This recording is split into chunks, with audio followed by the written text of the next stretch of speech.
শান্ত হও, আমি ওকে বুঝিয়ে বলছি, ও চলে যাবে। না, আমি চলে যেতে আসিনি, আমি পূজাকে নিয়ে যেতে এসেছি। ইন্দ্র, শোন! আমি পূজাকে ভালোবাসি দাদা, পূজার জন্য আমি সবকিছু ছেড়ে এসেছি। আমাকে পূজার জীবন থেকে সরিয়ে দেবেন না দাদা। মাস্টার কাকা, বাঁচতে চাইলে ওকে এখান থেকে চলে যেতে বলো।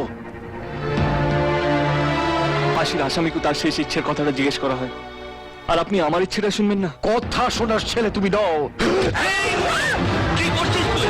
কেন বুদ্ধি সব লোপ পেয়ে গেছে? হ্যাঁ, আমার সব লোক পেয়ে গেছে। এইসব ধনির দুলালদের দেখলে আমার মাথায় খুন চেপে যায়। ওকে জিজ্ঞেস করো মাস্টার কাকা, আমার বোনের জীবনটা কেন ও নষ্ট করতে এসছে। আমি পূজার জীবনটা নষ্ট করতে আসিনি দাদা, ওর জীবনটা আমার ভালোবাসা দিয়ে সাজিয়ে দিতে এসেছি। ওর স্মৃতিতে এই সিঁদুরটা দিয়ে ওকে ঘরে নিয়ে যেতে এসেছি। এটা তোমাদের কাছে একটা খেলার জিনিস, যেটা দু আঙুলে তুলে নিয়ে যে কারোর মাথায় পরানো যায়। এক চিলতে সিঁদুরের মূল্য মেয়েদের কাছে কতটা দামি সেটা বোঝো। যে মা আমার হাতে এই সিঁদুরটা তুলে দিয়েছে সে বোঝে, আর একে সম্মানও করে। তাই এই সিঁদুরটা দিয়ে আমায় বলেছে আমার ঘরে বউকে মর্যাদার সঙ্গে ফিরিয়ে নিয়ে আয়। আমি সেই মায়ের সম্মান রাখতে এসেছি দাদা। আমি তোমাদের কথা বিশ্বাস করি না। আপনার মা যেমন আপনার কাছে সত্যি, তেমনি আমার মা আমার কাছে সত্যি। তাই সেই মায়ের নামে আমি শপথ করছি, আমার ভালোবাসাকে সত্যি প্রমাণ করার জন্য আপনি আমাকে যা বলবেন আমি তাই করব। একটা অভিযোগ আপনাকে আমি করতে দেব না। শুধুমাত্র একটা সুযোগ দিন দাদা, একটা সুযোগ। এই জমিতে চাষ করে আমি তোমার সব টাকা শোধ করে দেবো জেঠু।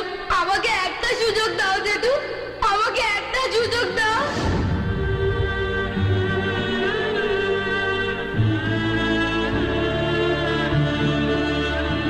তুই কি চাস?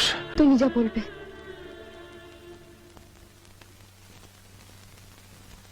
আমার ভালোবাসার জন্য আমায় কি প্রমাণ দিতে হবে বলুন?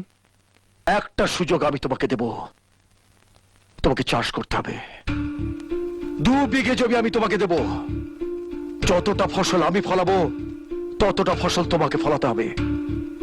গরুর দুধ দোয়াতে হবে, ওদের দেখাশোনা করতে হবে, গোয়াল পরিষ্কার করতে হবে। এ কি বলছিস তুই?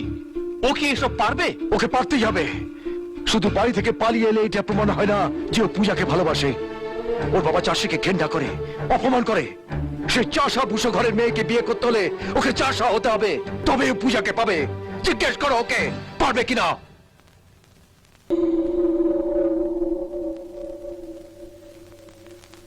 পারবো।